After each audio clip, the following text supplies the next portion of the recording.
खरं पाहायला गेलं तर आज विरोधकांनी पण नाईक साहेबांचं नाव घेतलं, त्याबद्दल मी सर्व विरोधकांचा आभार.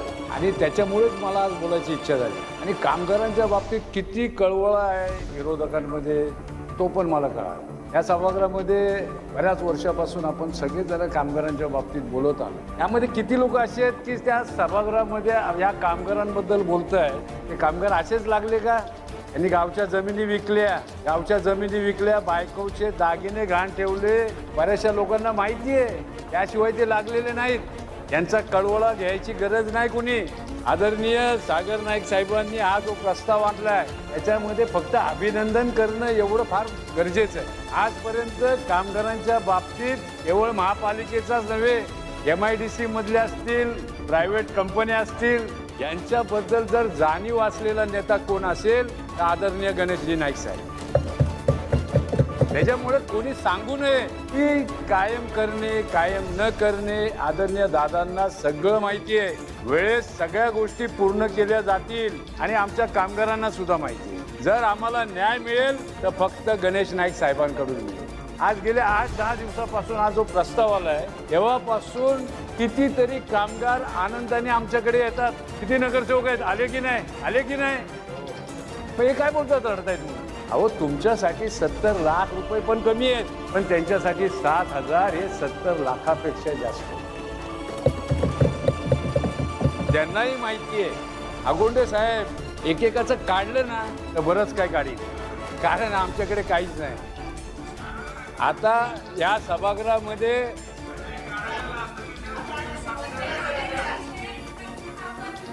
ताई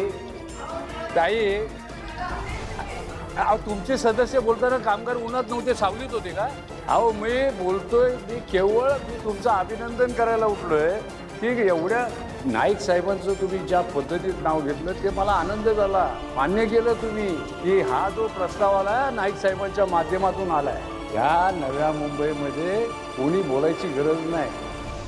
सन्माननीय दौरकरणाची भुईरसे.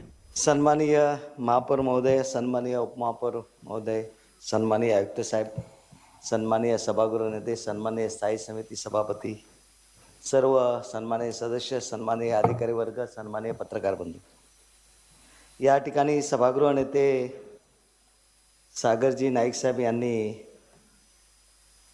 कंत्राटी कामांमध्ये कार्यरत कर्मचाऱ्यांच्या बदललेल्या आर्थिक परिस्थिती, वाढलेला जीवननिर्वाह खर्च, महानगरे कार्यपरिस्थिती, सन 2015 पासून वेतन संरचनेमध्ये प्रभावी सुधारणा न झाल्याची बाब विचारात घेऊन नागरी सेवा संचालन विशेष भत्ता लागू करून विद्यमान विशेष भत्त्यामध्ये वाढ करण्यात आणि त्याच्यामध्ये प्रस्तावामध्ये सांगितलेलं आहे की 7,500 त्या ठिकाणी कर्मचाऱ्यांना आपण भत्ता. बऱ्याचशा काही सदस्यांनी त्याच्यावर बोललेले आहेत. पक्षीय भूमिका सुद्धा आमच्या शिवराम पाटील साहेबांनी, आमच्या गटनेत्यांनी मांडली. परंतु आता सन्माननीय सदस्य नखाते साहेब यांचं ऐकल्यावर जरा वेगळं बोलायची मग ती गरज भासते. खरं म्हणजे ती बोलायचीच इच्छा नव्हती ते काही. खरं म्हणजे काय चाललेलं तर त्यांनी मांडली भूमिका, त्यांनी झालं, विषय संपलेला होता. मलाही जास्त बोलायचं नव्हतं त्याच्यावर खरं म्हणजे. परंतु हा चांगला आहे, 7,500 रुपयाची वाढ चांगला आहे. कंत्राटी कामगारांची परिस्थिती आणि ही परिस्थिती ओढवलेली आहे वर्षानुवर्ष. 2007 पासून माझ्याकडे बरेचसे आता ते महासभेचे प्रस्ताव आहेत, 7 पासूनचे आहेत. सागर नाईक साहेब मी आणलेले आहेत, सोबतच आहेत माझ्या. 7ला काय, 11ला काय, 15ला काय, 16ला काय, सगळ्या ते चर्चा सभागृहात तुम्ही कोणी काय काय बोललं ते त्याच्यामध्ये आहे. त्यामुळे नखाते साहेब ही परिस्थिती का ओढवले, कोणामुळे ओढवले, अनाठही आपण चर्चेला नको ते निमंत्रण द्यायचं नसतं. एक लक्षात घ्या. आम्ही एक लक्षात घ्या, आम्ही नेत्यांचा आदर करतोच. आम्ही कधीच बोललो नाही त्यांनी नाही केलं, यांनी नाही केलं. आम्ही कुठे बोललो का? हो, करेन ना, अभिनंदन करेन. जेव्हा करायचं असतं तेव्हा मी करेन.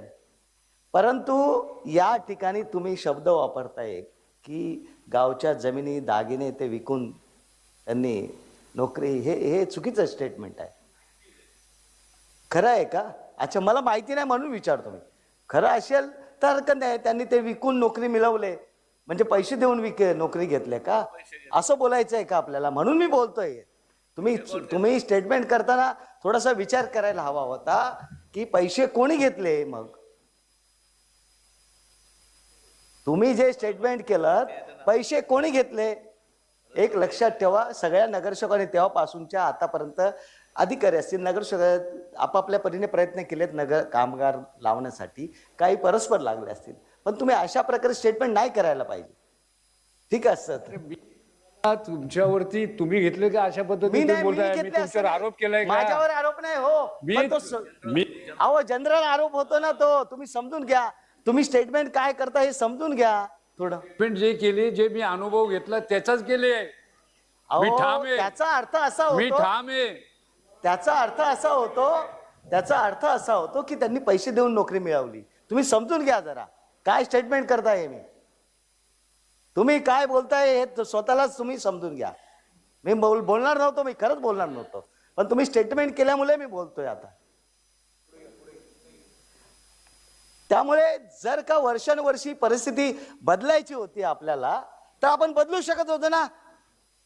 का सुप्रीम कोर्टाने हायकोर्टाने निर्णय नाही का दिलेले वेळोवेळी कितीतरी यांना?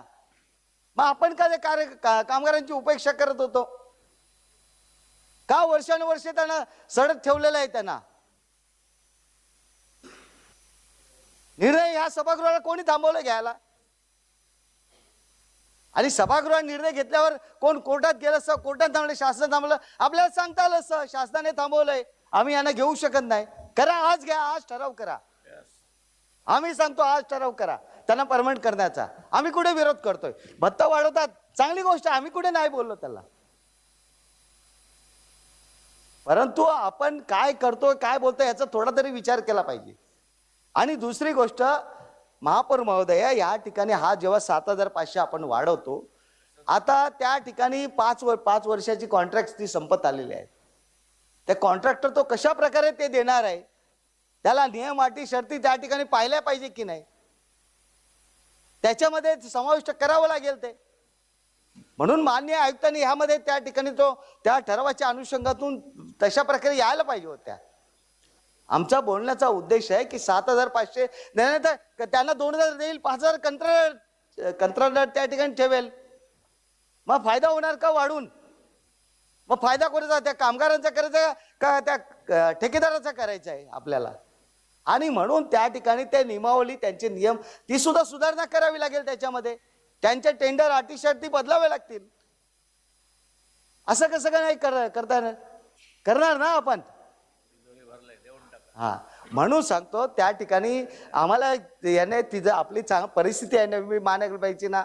करा, तुम्ही परमानंट करा, आमची सर्वांची सहमत आहे, त्याबद्दल वाद नाही. आणि हा जर भत्त्याचा विषय चांगली गोष्ट आहे, आम्ही नाही त्या कामगारांना दिला पाहिजे. तुम्ही ठराव आणला, आमचं सहमत आहे त्याला, आम्ही कुठे नाही बोलू, आम्ही विरोध करायचा प्रश्न नाही आला.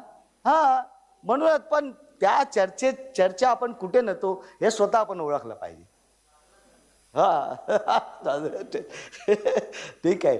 म्हणून महापौर महोदया विनंती आहे की तो भत्ता त्या ठिकाणी द्या त्यातून. परंतु त्या कामगारांना, सर्व कामगारांना भविष्यामध्ये, कारण आज त्यांची रिटायरमेंट जवळ आलेली आहे, काही जण तर रिटायर पण होऊन गेले असतील, काही गेले असतील, तेव्हा त्या भविष्यामध्ये भले आपण मगाशी बोललो कोणतरी आपल्या कारकिर्दीमध्ये त्यांना कसं परमनंट करता येईल, एकमुखाने सभागृहाने ठराव करा, काय कुठे कुठे जावं लागेल तिथे आम्ही सुद्धा सोबत राहू तुमच्यासोबत. परंतु त्यांच्या अनुषंगातून निर्णय घ्या आणि एकदाचा त्यांना न्याय द्या, म्हणजे नवी मुंबई शहराची सुव्यवस्था, त्या ठिकाणी आरोग्य, सगळे जे कर्मचारी सांभाळतात. कारण आता कसं आहे, 6वा 7वा आता 8वा वेतन येतोय, तो 8वा वेतन परत, कारण ठेकेत ना ठोक रकमेच्या यांना मिळत ना यांना मिळत, मग परत त्यानुसार त्यांची कामगाराची पगाराची वाढ करावीच लागेल. मग तो एकदाचा जर समान काम समान वेतनाचा तो विषय आला, तो संपवला, कायम सुविधा झाली, हा विषयच येणार नाही. हा भत्ता वाढवा, तो भत्ता वाढवा, म्हणून तो निर्णय घ्यावा. हा चांगला ठराव आहे, त्याच्याबद्दल वाद नाही. परंतु त्या अनुषंगातून पुढे सुद्धा ते कायम कसे होतील, समान काम समान वेतनाच्या अनुषंगातून सर्वांना संधी कशी मिळेल, या अनुषंगातून सभागृहाने एकमताने निर्णय घ्यावा, एवढीच अपेक्षा. धन्यवाद.